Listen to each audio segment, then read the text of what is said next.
refuse to not be first. Do we do enough? Well, I never shut up about it. It must have been about 16, 17. We nicked their guilt rings. Right, the bouncer's guilt ring. This is no good for me. That's the reality. If you want the honest truth, and I see it every day. This is KUGAN CASSIUS for IFL TV, proudly sponsored by Everlast. We're at a press conference to announce the rematch between Liam Smith and Chris Eubank, June 17th in Manchester. I'm joined by Mr. Dean White himself. What's going on, mate? All good, man. Full of donuts now, nice and happy. You know, ice glazed, Greg's donuts with a bit of a Lucozade. Yeah, it's good. As long as you're satisfied, that's all you want in life, isn't it, surely? Sugar, man, you know what I mean? A little bit of sugar rush. Hopefully I don't have a great crash, but I feel perked up somewhat as we're here waiting for the arrival of Savannah Marshall, coming from, where'd she come from? Morecambe, Newcastle, where'd she come from? Mansfield? In Hartlepool. Yeah, wherever she She comes might be from. training up in Obviously, Mansfield. there's somewhat of a delay, but yeah, I feel better now. I'm energetic for this second. How you doing anyway? All good, mate, all good.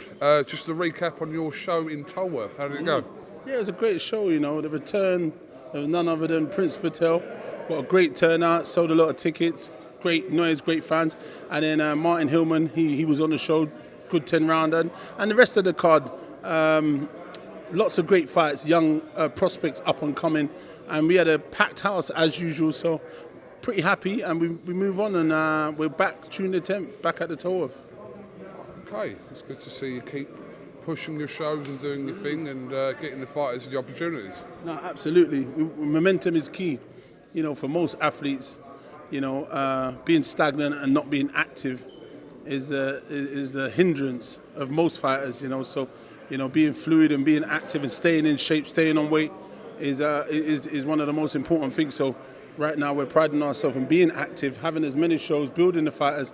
So then next year, at least we're in a position now when we start looking and then they don't fight as often, we can look for titles and then it becomes something different, you know what I mean? And we start planning their careers and the routes and what they want to do. So right now, momentum is key, being active. So this is what we've done.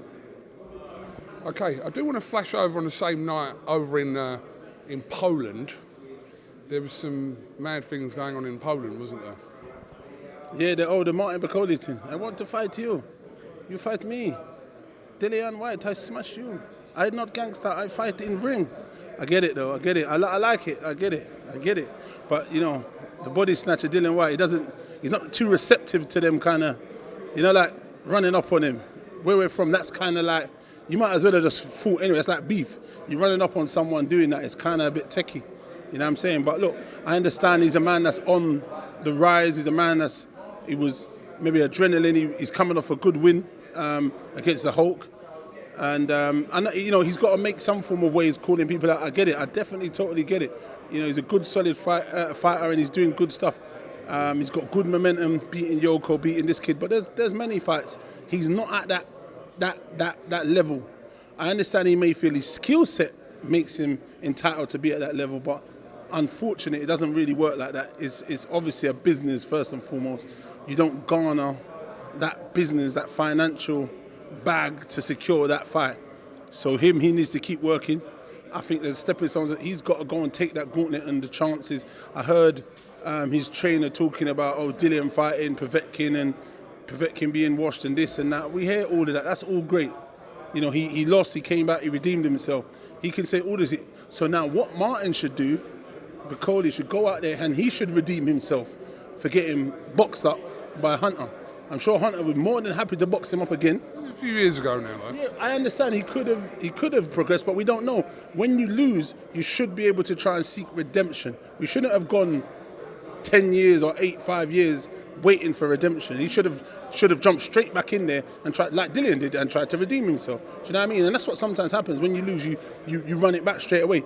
Look, I understand. I can't tell him how to run his career. He's done great. He's come back. He's made himself and made amends of himself. So look, what he needs to do, there's many fights. Sky works with Top Ranks, which are easier, and it's in their price bracket. There's a price bracket. You've got a Jaguar. He's probably not that expensive to get that fight together done with Top Rank, and then there's Hunter. That fight is probably, you know, a doable fight where the money is on the table for that kind of fight. There's the big baby, Jarrell Anderson. You know, the new sensation in America, 14-0, 40 knockout. If you want to test yourself and gate crash the party, you need to start making waves by beating certain guys at a level, run the gauntlet to get into these fights. Even fighting Daniel Dubois is a good one, but Daniel Dubois, he's the regular WBA world champion. So it's like, why am I going to fight you and give you an opportunity to gate crash my tea party when you didn't bring any crumpets? You know what I'm saying? Like, buddy, what the fuck? What are you bringing? He could bring some jollof though. I like jollof, but he could bring something. He's not bringing nothing. He's bringing his mouth and he's talking. So, you know what I'm saying? But it's all good. Look, let's see what happens, man. Maybe bring some crumpets next time. You might get a better reception. There has been a perception that has been put out over the last 3 years or so that Martin Bakole is an avoided fighter in the division. Do you see that narrative? No. He's a talented fighter from what I see. I like his effortless in boxing because, you know, heavyweights sometimes tend to load up a lot, and, you know, I like how he puts his shots together.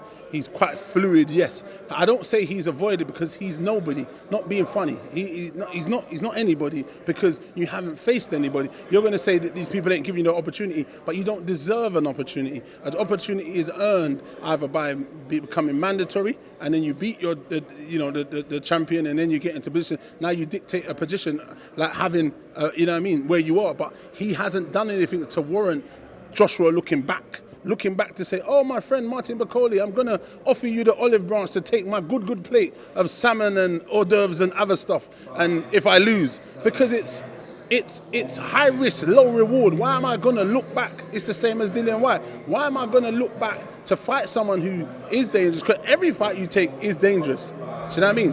At heavyweight, because it just takes one punch and any mistake. So it's kind of a tricky one when these guys, you know, it's their job to call people out, but you've got to do it in a certain manner. And running up on someone is dangerous, especially coming from hood or where you are, because there's that energy with most boxers. Most of them come from, you know, deprived areas and whatnot, and they are, you know, being in the ends, if someone runs up on you, it's kind of it's fighting language and talk. Do you understand? That's why Dillian was responding in the fashion he was. But none of these guys are going to invite him to the table, because would he sell a pay-per-view fight?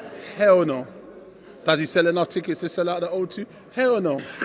Has he warranted getting to a main event by fighting the people he's fought to get to there?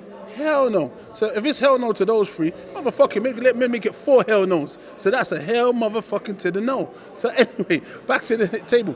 I want him to build. I think he's interesting. I think there's loads of fights for him to make.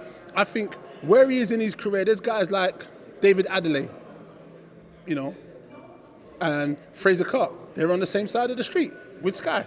You know, if you're talking, this is Fraser Clark, a silver medalist, why are they not making this kind of fight?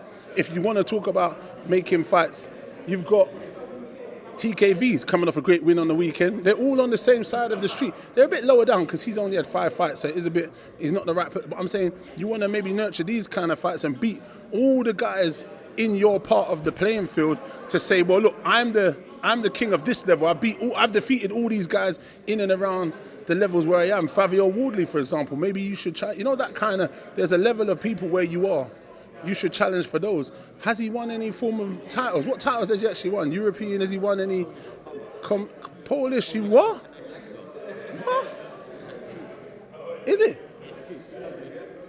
Listen, man, I've had enough talking about Bakole and his... Okay, that was the voice of Prince Patel behind us. Let me ask your opinion on Eddie Hearn saying that he will make an offer, or might have done by now, for Dillian Whyte to fight Anthony Joshua in the summer. We know Eddie Hearn will be in the Middle East this week to try and progress on this fantasy night. Yeah, Wilder and AJ, and also Fury and Usyk on the same night. But he said that he does want Anthony Joshua to be active in the summer, in July, and an offer will go to Dillian Whyte. Sounds good. I think that's something I've heard echoing around somewhere.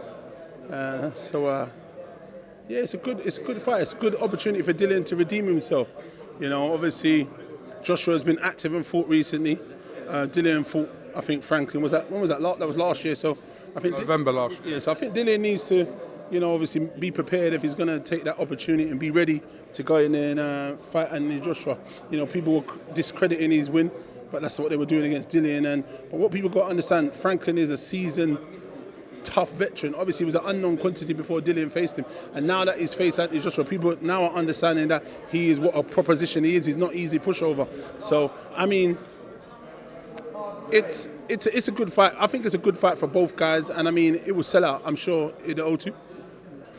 See, the thing I've questioned about this is obviously if they're looking for this fantasy night, let's just call it a fantasy night because it does seem a little bit far-fetched, but the people involved in it, it's not far-fetched. But when we look at kind of what's at stake there with this potential night, is someone like Dillian Whyte the right person, opponent for Joshua from his side to take that fight? Is that not a little bit of a risk looking if you're saying, I'm not going to fight till December, but then Dillian Whyte I'll take in July? I don't know. No, it's obviously what they think of Dillian Whyte. They think he's a solid enough opponent, but they still believe Joshua is better than him.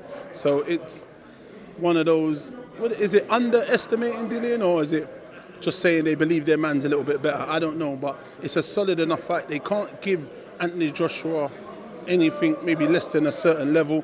And obviously it seemed like they struggled to do good at the O2 against Franklin, so they need to make an amends and someone with a fan base where the public will come out and watch two guys that they know is going to come and give it their all.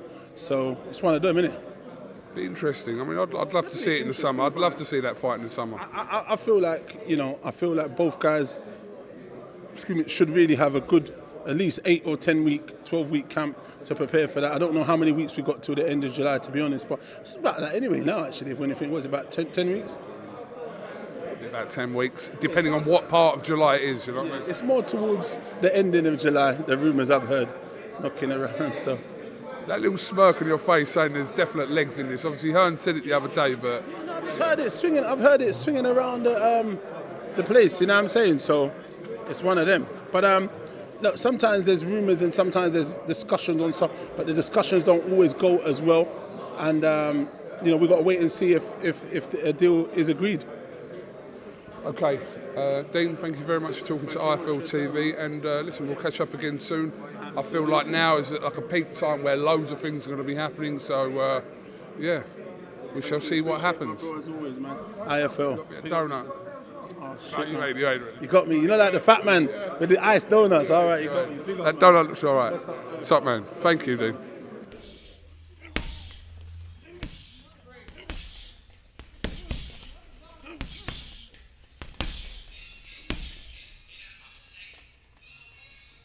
I refuse to not be first. Do we do enough? Well, I never shut up about it. It must have been about 16, 17.